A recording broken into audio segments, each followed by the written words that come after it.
J'aime quand sa présence est là, vous aussi. Tu sais, sans lui, tout est tellement mort. Sans lui, tout est religieux. Sans lui, tout est tellement légaliste. Sans lui, tout est naturel. Avec lui, tout est surnaturel. Tu es une autre personne avec lui. Ce matin, j'aimerais te parler d'un prophète. Et ça, c'est le prophète de l'Ancien Testament qui a le plus vu Jésus. Et même de façon précise, il a vu sa crucifixion. Et c'est beau que 800 ans avant, qu'il y ait eu des prophètes qui ont vu Jésus, la crucifixion, qui ont vu l'agneau de Dieu. Et ça, c'est des prophètes. Ils voient quelque chose qu'on ne peut pas voir. Et dans Ésaïe 42, ça commence, où le prophète dit la première chose, le premier mot, il dit « vois, voici ». L'autre disait « regarde voir ». Le prophète dit « voir ». Je ne sais pas s'il était dans une synagogue ou qu'il avait une école de prophète, je ne sais pas. Mais il dit « voir ». Est-ce qu'on voyait quelque chose? Tu comprends? Imagine si je dis maintenant, regarde là derrière qui rentre. Tout le monde se retournerait et regarderait. Mais le prophète dit, vois qui vient. Et effectivement, humainement, personne n'a rien vu. Est-ce que le prophète avait vu quelque chose? Oui. Je crois que le prophétique, c'est quelque chose, de voir quelque chose qui spirituellement est une réalité, mais humainement, on ne voit rien. Un prophète, ce n'est pas quelqu'un qui voit tout le temps quelque chose, mais il y a des moments où Dieu lui montre quelque chose. Hier soir, j'ai vu comme le feu de Dieu est venu sur toi. Tout un moment, je voyais ce feu qui venait sur toi. Peut-être certains dans la salle l'ont senti, que le feu de Dieu t'a touché. Certains ont réalisé. Quand on exprime quelque chose, on dit quelque chose. Quand un prophète exprime quelque chose et les gens ont un esprit sensible, ils le sentent ou le voient. Normalement, quand nous sommes nés de nouveau, quand on a le Saint-Esprit et quelqu'un prophétise quelque chose, nous devrions, dans notre esprit, soit le réaliser, le voir, ou de dire « ça c'est juste ». Mais les chrétiens, parfois, sont pas mûrs que quand un prophète vient, il peut prophétiser quelque chose de faux et beaucoup ne remarquent rien. Ils ne le sentent pas. En Autriche, je crois que c'était tout dans le sud, Kempten, j'ai prêché là-bas plusieurs fois et j'ai remarqué que beaucoup de personnes, aussi des leaders, étaient un peu sceptiques par rapport au prophétique. Alors un ancien m'a raconté qu'il y a 2 ans, il y a un Africain qui était là. Il disait, un prophète très connu, il avait une grande vision, 50 000 personnes vont se convertir dans les 2-3 ans qui viennent. Nous allons construire un immense stade et ils ont besoin d'argent pour ça. Donc il a fait une immense collecte et après on ne l'a plus vu et personne ne s'est converti. Et beaucoup de gens ont donné de l'argent parce qu'il avait dit, parce que c'était un prophète. Mais il n'avait pas le discernement des esprits.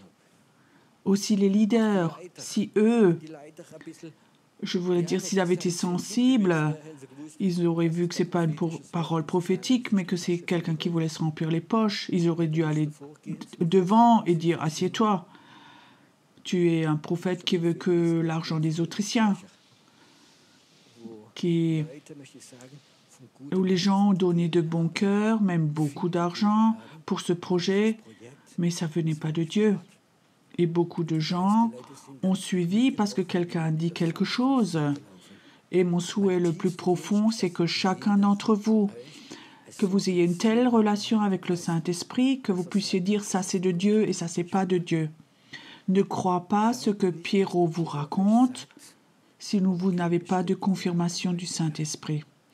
Et si tu n'as pas une confirmation, ça ne veut pas dire que c'est faux, mais jusqu'à ce que tu sois prêt. Alors Paul dit, si tu ne comprends pas quelque chose, mets-le dans un tiroir. J'étais fraîchement converti, je venais d'un milieu religieux, et il y a certaines choses que je ne pouvais pas accepter, que je ne pouvais pas voir, tu comprends? Alors j'ai fermé. Mais je n'ai pas complètement fermé, j'ai mis dans un tiroir. Et avec le temps, quand j'ai grandi, j'ai vu que c'était juste. J'avais besoin de connaissances, de révélations. J'avais déjà une fois raconté, quand j'étais nouveau converti, je viens d'un milieu religieux où on était obligés, les hommes à droite, les femmes à gauche, comme tu étais. Donc, tu ne pouvais pas prendre la Sainte Seine sans cravate. Les femmes devaient avoir une robe, sinon pas de Sainte Seine. Et les dames n'avaient pas le droit de parler à l'église. J'étais nouveau converti et il y avait une conférence à Francfort. Il y avait la conférence de feu de Reinhard Bonke. Je suis allée à 2-3 soirées et Reinhard Bonke était waouh là, c'était super. Et le soir, j'étais à Francfort. Et la salle était remplie, je crois qu'il y avait 7000 personnes. Et les leaders ont dit, c'est rempli, maintenant tu viens de Heidelberg à Francfort, tu étais dans les bouchons et tu n'as plus le droit de rentrer, c'est rempli. Alors, j'ai fait un peu pression et j'ai dit, je viens de loin, ok. En bas, dans la petite salle, il y a un petit groupe de prière, enfin une petite salle, en bas avec 700 personnes. Alors je dis à ma femme, ok, on descend. Donc je rentre, j'ouvre la porte et devant, il y avait une femme au micro. Elle priait pas, elle prêchait, c'était Suzette Etting. Mon épouse et moi, on se regardait. En plus, elle criait en prêchait. Et je dis, ça ne peut pas être de Dieu. Et on est tout de suite rentrés. Plusieurs années plus tard, moi-même, j'ai invité Suzette Etting à l'église. C'est une femme fantastique. Mais à cette époque-là, je n'étais pas prêt. Tu comprends? Et après, il y a aussi une maturité intérieure. Et je dis dans le prophétique, soyez sensibles, le Saint-Esprit est en vous. Il ne faut pas tout contrôler avec ton intelligence, ta théologie, mais sois sensible dans le Saint-Esprit. Il se peut parfois quelqu'un a quelque chose de juste dans le prophétique, mais ça se peut aussi que c'est complètement faux. Dans notre milieu charismatique, il n'y a aucune personne prophétique qui nous dit « je me suis trompé ». Tu comprends? En 2000, beaucoup de prophètes ont dit que tous les ordinateurs vont tout casser. Il faut faire des réserves dans vos caves et tout. Tout le monde l'a cru. Tous les pasteurs l'ont cru. Pourquoi? Parce que nous n'étions pas mûrs. Apprends à travailler avec le Saint-Esprit. Apprends à travailler avec le Saint-Esprit. Ce matin, je viens vers ce prophète et il dit, vois, et il parle de Jésus. Voici mon serviteur, que je soutiendrai, mon élu, en qui mon âme prend plaisir. C'est tellement beau. Dieu a plaisir à Jésus. Dieu prend son plaisir. Jésus est prêt à descendre, il est prêt à mourir, à guérir les gens sur la terre. Et Dieu dit, j'ai plaisir à Jésus. Est-ce que Dieu a plaisir à toi? Et je dis oui, parce que Dieu te voit au travers de Jésus. Il te voit purifié au travers du sang de Jésus. Il voit ton cœur. Il voit pas tes œuvres qui sont pas toujours bons, pas les miens, mais il voit ton cœur. Et si ton cœur veut servir Dieu, pense, Dieu prend plaisir à toi. J'ai mis mon esprit sur lui et il annoncera la justice aux nations. J'ai posé mon esprit sur lui. Jésus vient plus tard Il prend cette lettre de Ésaïe dans la synagogue et il dit, maintenant c'est accompli. L'Esprit du Seigneur est posé sur moi.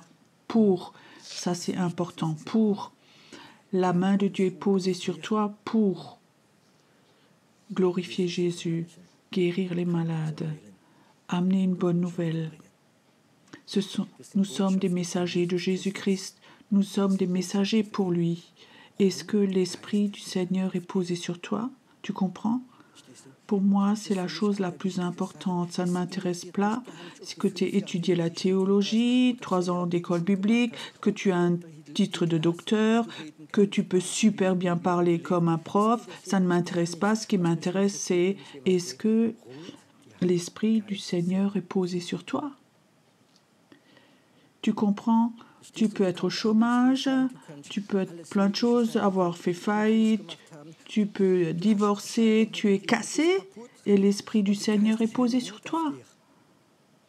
Et moi, j'aime quand des personnes comme ça sont là et que je vois ça, ou peut-être des gens ont un problème, peut-être maintenant, je sais que je vais peut-être provoquer certains d'entre vous, peut-être quelqu'un est alcoolique, peut-être quelqu'un est dépendant de médicaments, peut-être que tu as encore une dépendance, mais l'Esprit du Seigneur est quand même posé sur toi. Est-ce que ça peut être possible?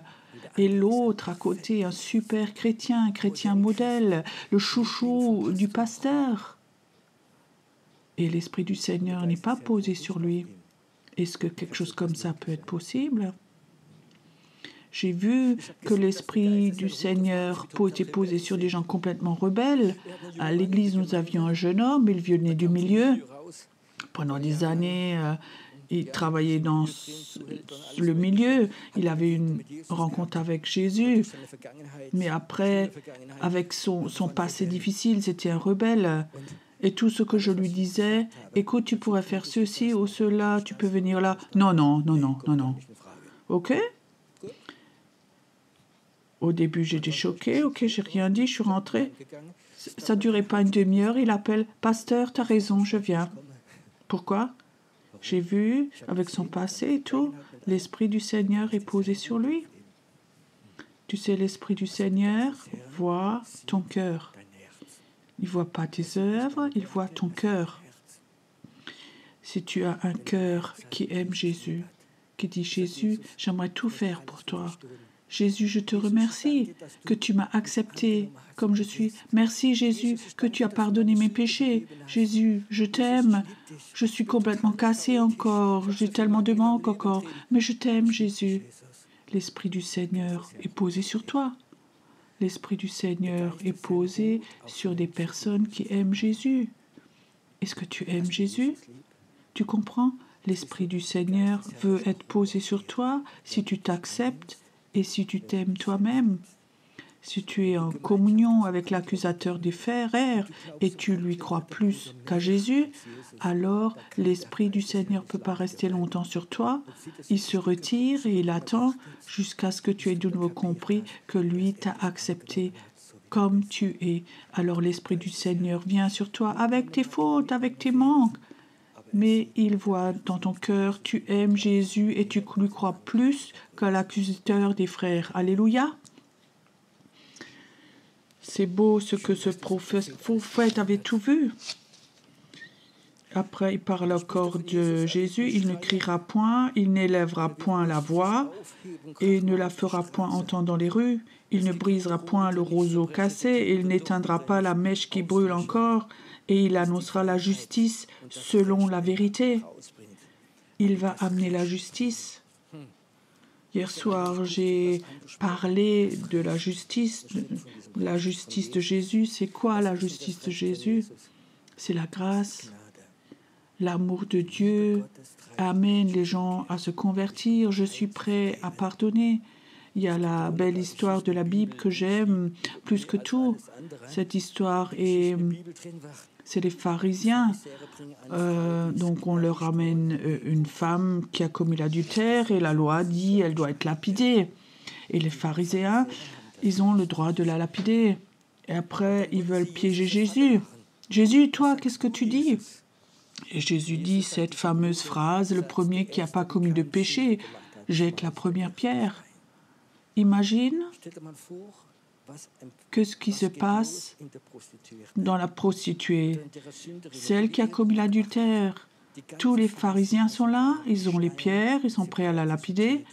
Et ce Jésus arrive et il dit, « Moi, je ne t'accuse pas non plus. Va et ne pêche plus. » Il lui sauve la vie et il ne l'accuse pas. Tu sais, cette femme, elle sait ce que c'est la grâce. C'est juste. Le problème, nous ne sommes pas dans cette situation de cette femme. Et ça, c'est la raison pourquoi nous ne pouvons pas réagir comme Jésus. Parfois, nous avons une mesure de justice en nous. Je ne suis pas tombée aussi profond que lui.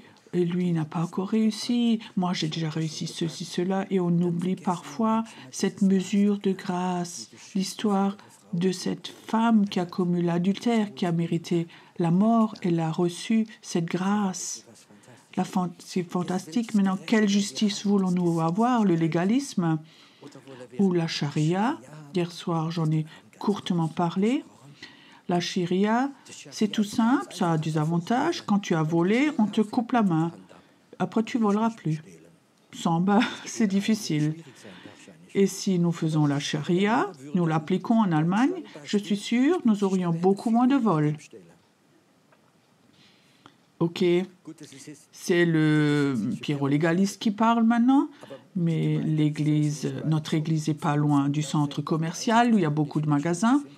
Il n'y a pas de jour où la police ne vient pour du vol. Tous les jours, ils viennent parce que les gens volent. Et ça, c'est parfois aussi la raison pourquoi les prix augmentent. Si on ne devrait pas payer tout ça, les prix, tout serait moins cher en Allemagne si on volerait moins. Et le charia a des avantages. Bon, tu voles, on te coupe la main. Encore une fois, on te tue. C'est simple. Mais la charia amènerait beaucoup plus de respect. Il réfléchirait aussi des femmes qui commettent l'adultère. Elles réfléchiraient si elles font ça ou pas. Mais ça, c'est pas de Dieu. Dieu est venu pour amener sa justice. Il n'est pas amené pour casser le roseau ou éteindre la petite mèche encore. Combien d'entre vous, les derniers mois, ont eu des jours où tu pensais « tu es plus un faux dévorant, mais tu es une toute petite flamme », tu comprends? Tu es comme une toute petite flamme, tu penses que tu es le dernier loser, tu es le perdant de la nation et tu es croyant. Et après Jésus vient, il te regarde plein d'amour et il souffle. Il dit pas, tu n'es pas fautif toi-même. Ça, nous le disons. Mais il lui insuffle la vie, sa justice. La justice de Jésus, amener sa justice au-dessus de l'Allemagne, de la Suisse, de l'Autriche, ça va être la justice de la grâce. Là où le péché est le plus grand, surabonde, la grâce va surabonder. Tu comprends? Ça va être un réveil de grâce. L'amour de Dieu va venir et beaucoup de gens vont se séparer de leurs péchés, ils vont pleurer, se repentir, personne ne va les accuser. Ça, c'est le réveil. Au travers de la justice de Jésus, pas par la peur, l'enthousiasme, mais par la grâce. Moi, je ne sais pas dans l'esprit ce que c'est la grâce. Je suis un homme d'affaires, tu comprends. Quand tu es correct avec moi, je suis correct avec toi. Si tu me trompes, je te trompe aussi. Ça, c'est moi, Pierrot, tu comprends? Maintenant, je suis devenu chrétien, maintenant, j'essaie de ne pas être si dur, mais la grâce est quelque chose que tu reçois du Saint-Esprit. Ça, tu ne peux pas le produire. Tu ne peux pas produire de la grâce. Mais tu as une révélation du Saint-Esprit en toi. Et je vous raconte une dernière histoire de grâce. C'est un peu plus ancienne. J'étais chez moi à la maison. Mes enfants étaient encore petits. Sarah avait 3-4 ans. Lydie avait 5. L'autre était plus grand déjà. J'étais au premier étage, dans la chambre. On habitait avant et je me préparais pour la prédication. Les enfants étaient en bas au salon. Nous avions à l'époque un cadeau de mariage, un très grand vase avec des fleurs. vraiment un très grand vase. Et mon épouse a toujours dit, faites attention, ça a une grande valeur. Enfant, vous jouez pas dans ce coin-là. Et qu'est-ce qui se passe? La plus jeune, Sarah, elle avait joué, le vase tombe en 1000 morceaux. J'entends au premier étage et j'entends les cris de la mère. Attends que papa descende. Et les autres enfants, oh oui, quand papa descend. J'étais en train de me préparer en haut pour la prédication, pour aller à l'église. Et je descends les escaliers. L'enfant était là, sur la chaise, comme sur un banc, et 3 frères autour, et la mère, et ils attendent que le juge entre. Et ils avaient raison, elle avait cassé quelque chose, elle n'avait pas obéi. Quand on n'est pas obéissant, un enfant, on peut trouver des versets bibliques. Le père qui aime son enfant, on punit. Et je savais, ils avaient raison. Je me rappelle encore, j'ai ma Bible sous le bras, je descends les escaliers et Jésus me parle. Il dit, va dans la chambre et donne-lui un bisou. Je dis aucun mot, j'ouvre la porte. Sarah est assise là comme ça, les autres autour, et je vais vers elle et je lui donne un bisou.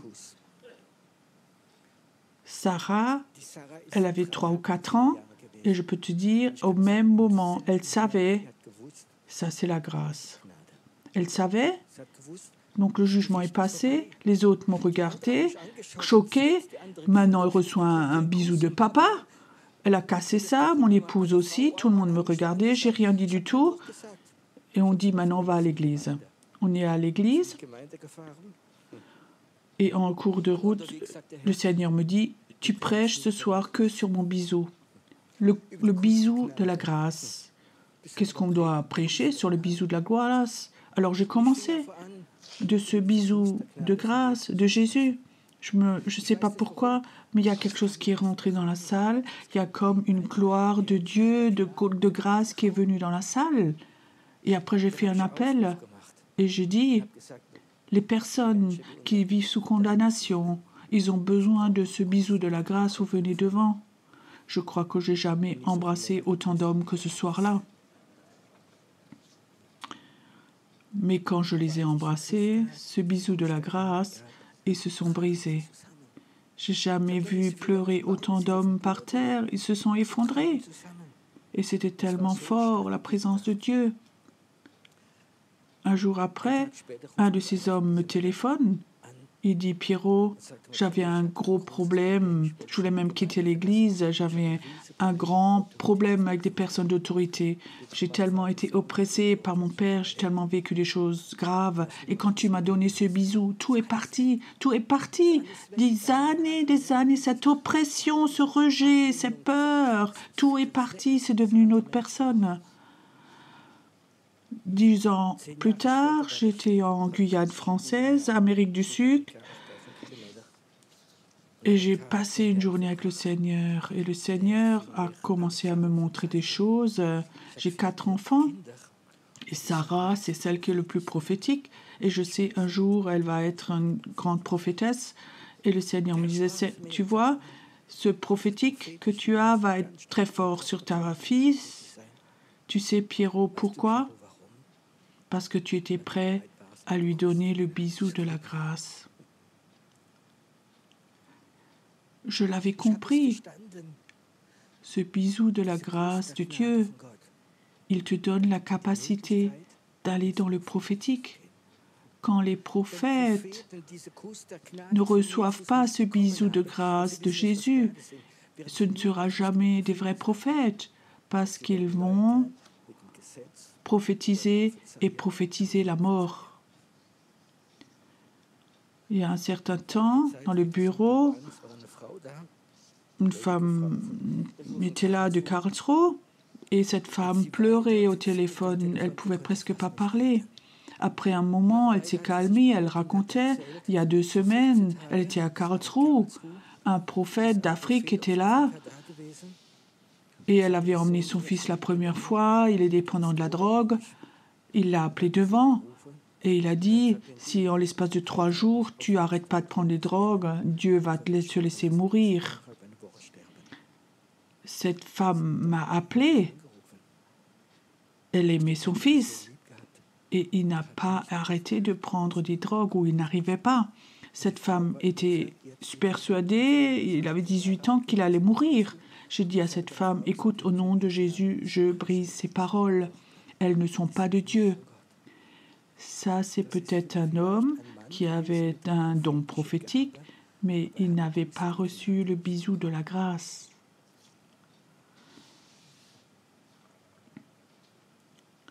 Il y a beaucoup de chrétiens, je veux dire, ils ont le don de prophétie ou le don prophétique, mais aussi longtemps que toi, tu n'as pas reçu le bisou de la grâce de Jésus ou que tu le reçois régulièrement de Dieu, tu ne seras jamais un vrai prophète. Et ça, c'est un cadeau de Dieu. Parce que quand tu es blessé, tu vas prophétiser la mort. Moi, j'ai vu beaucoup de prophètes qui parfois prophétisaient de façon merveilleuse et quand ils ont été blessés, ils ont tiré après la loi et ils ont tué avec. Des prophètes ne sont pas appelés à tuer, mais à transmettre la vie. J'aimerais te demander, est-ce que tu as déjà reçu ce bisou de la grâce? Ce bisou de la grâce, tu l'as déjà reçu de Jésus et tu sais, il t'a pardonné, il t'a accepté. Tu as déjà reçu ce bisou et Jésus te dit, tu m'appartiens pas à une église, pas à une religion, tu n'appartiens pas à une dénomination, tu m'appartiens à moi. Tu es mon enfant, tu es ma fille. Je t'ai pardonné. Ton passé ne m'intéresse pas. J'aimerais te montrer mon amour avec ce bisou du pardon. Et je sais qu'à ce moment, tu vas voir que le ministère prophétique, il peut se réveiller. Dieu peut t'utiliser. Il peut fortement t'utiliser. Je sens ce matin, je vois, comme Isaïe, que Jésus ce matin voudrait donner ce bisou de la grâce à certains. On t'a pardonné, tu es pardonné, je t'accepte comme je suis, je t'aime. Ton échec ne m'intéresse pas, ton passé ne m'intéresse pas. Je veux te donner ce bisou de la grâce, je veux t'accepter. Ce matin, reste un moment dans la présence de Dieu. Et si tu es là et tu n'as jamais reçu ce bisou de la grâce, cette profonde persuasion qui t'aime au-dessus de tout, à cause de ton cœur, pas à cause de tes œuvres, alors prie et dis-lui, je veux recevoir ce bisou de la grâce, ou je voudrais que quelqu'un vienne et me donne ce bisou de la grâce.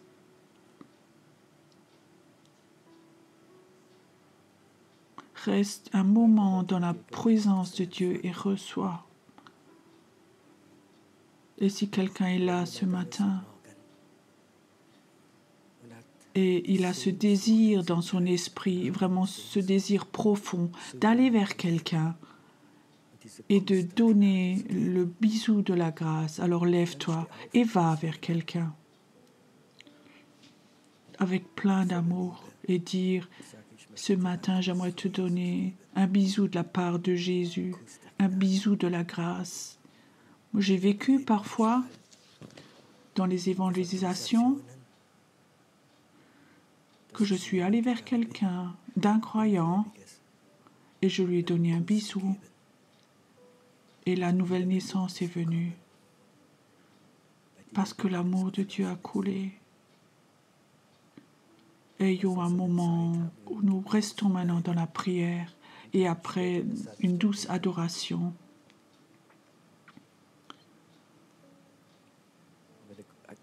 Et quand le Saint-Esprit maintenant te met à cœur de donner un bisou à quelqu'un, alors tu peux aller chez quelqu'un et fais-le simplement.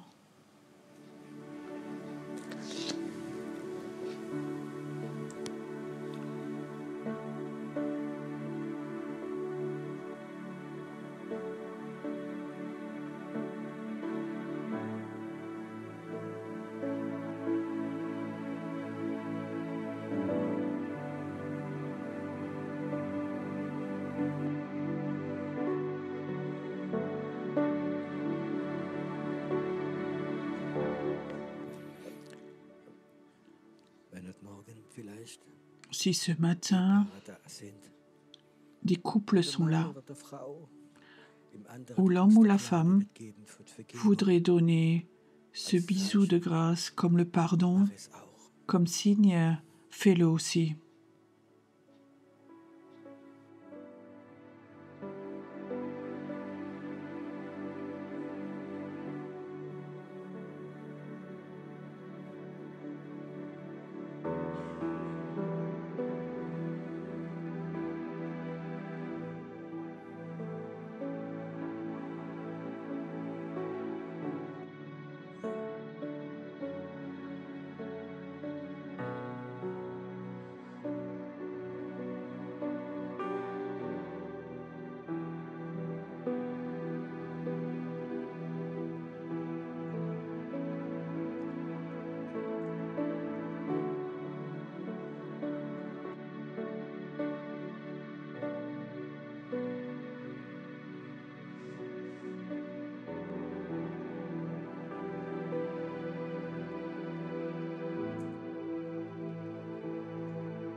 Geist des Vaters, du durchdringst mich, Heiliger Geist, komm und erfülle mich, komm, erfülle mich, Herr, ich brauche deine Liebe und ich suche deine Gegenwart.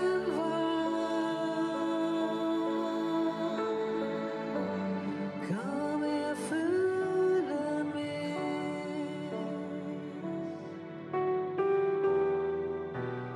mach mich durch deine Gnade, Herr, vollkommen rein.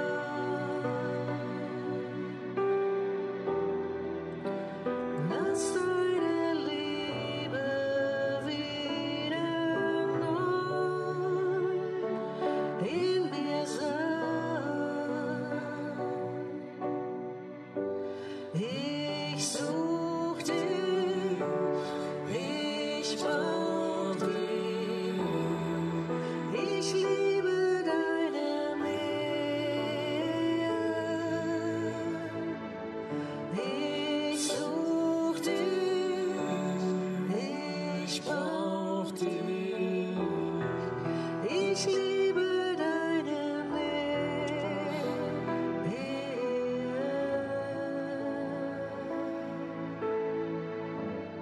Ich such dich, ich brauch dich, ich liebe deine Nähe.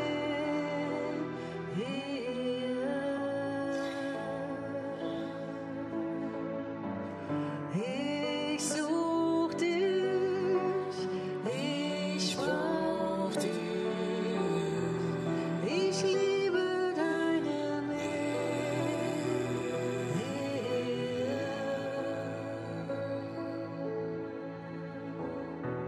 Ich liebe deine Nähe.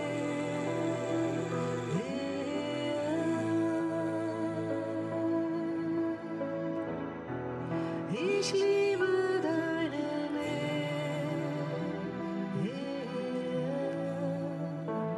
Heiliger Geist, Heiliger Geist,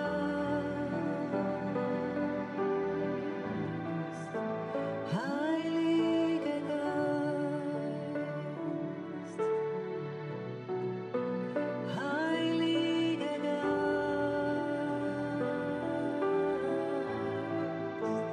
Heiliger Geist, Heiliger Geist, Geist Gottes, liebe deine Nähe.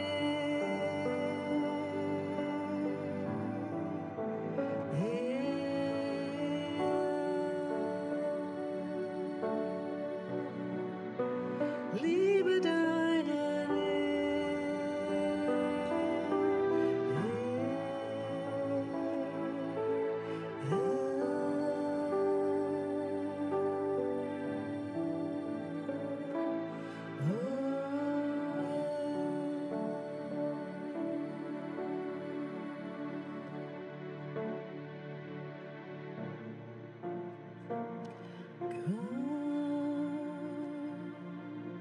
Jetzt ist die Zeit, wir beten.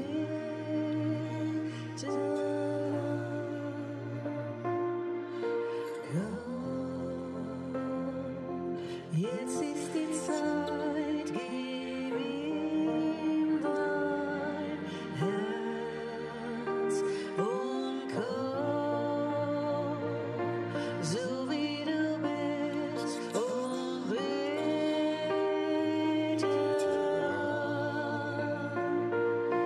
Komm, so wie du bist vor deinem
jetzt ist die Zeit, gib ihm dein Herz und komm, so wie du bist und bete an. Komm, so wie du bist vor deinem Gott und komm vor deinem Gott,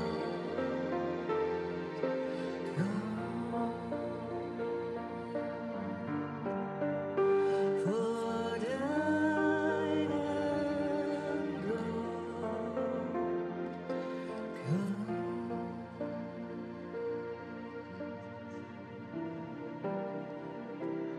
Steh in deiner Gegenwart und bete. Ich hebe meine Hände auf zu dir.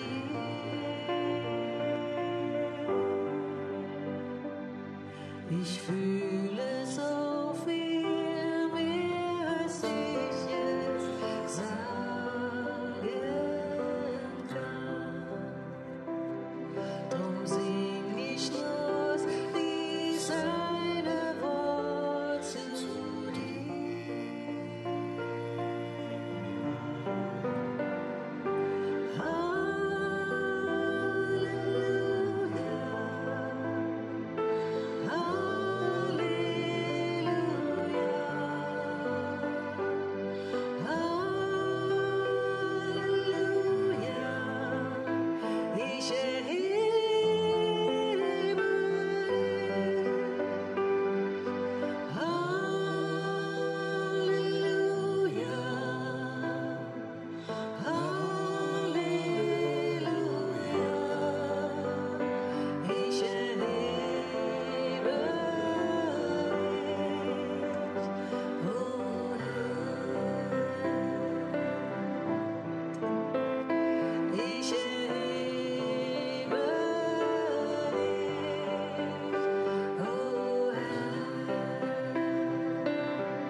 Schöpfer aller Himmel,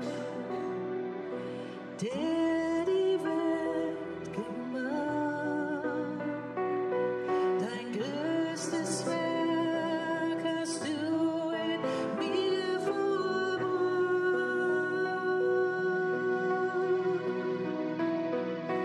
Engel wollen singen von dem, was du mir gabst.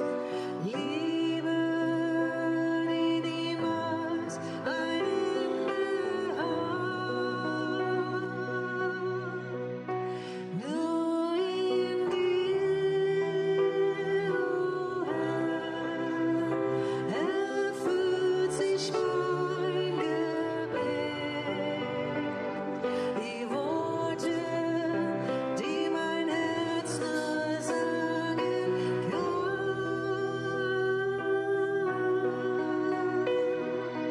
Dir, o Herr, gehört mein schönstes Lied. Voll Ehrfurcht steh ich hier und bete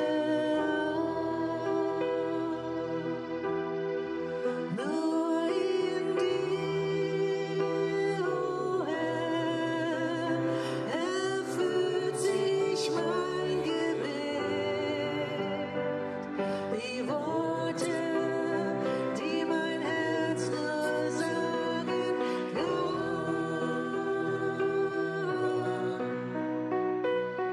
Dir, o Herr, gehört mein schönstes Lied.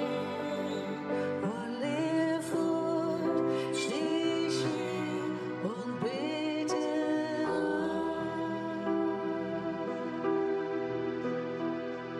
Schöpfer aller Himmel, der die Welt gemacht. Dein größtes Werk hast du in mir vollbracht.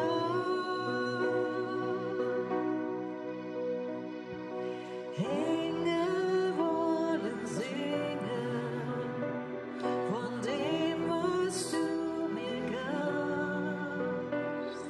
Liebe, die niemals ein Ende hat. Nur in dir, o Herr, erfüllt sich mein Gebet. Die Worte, die mein Herz nur sagen kann.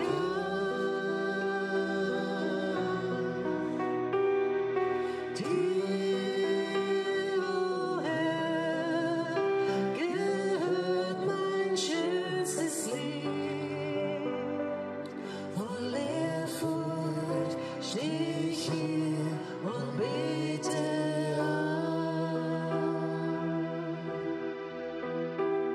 Voll Ehrfurcht steh ich hier und bete Ich bete Ich bete Ich bete Ich bete nur in dir, o Herr, erfüllt sich mein Gebet. Die Worte, die mein Herz nur sagen kann.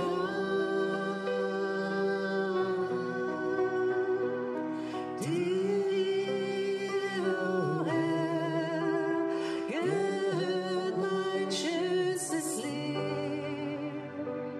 In Ehrfurcht steh ich hier und bete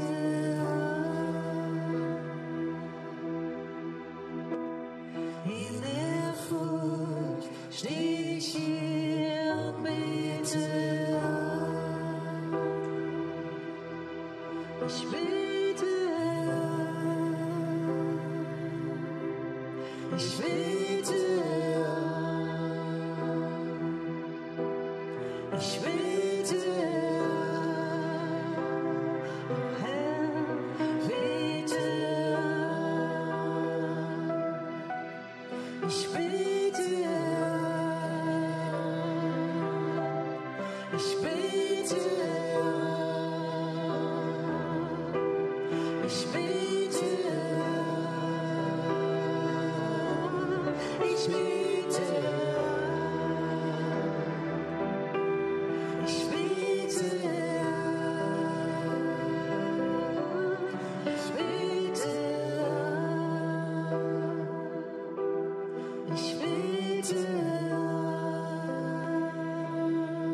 Das Lamm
Jesus, wir beten dich an.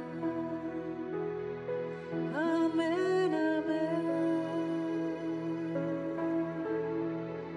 Wir beten.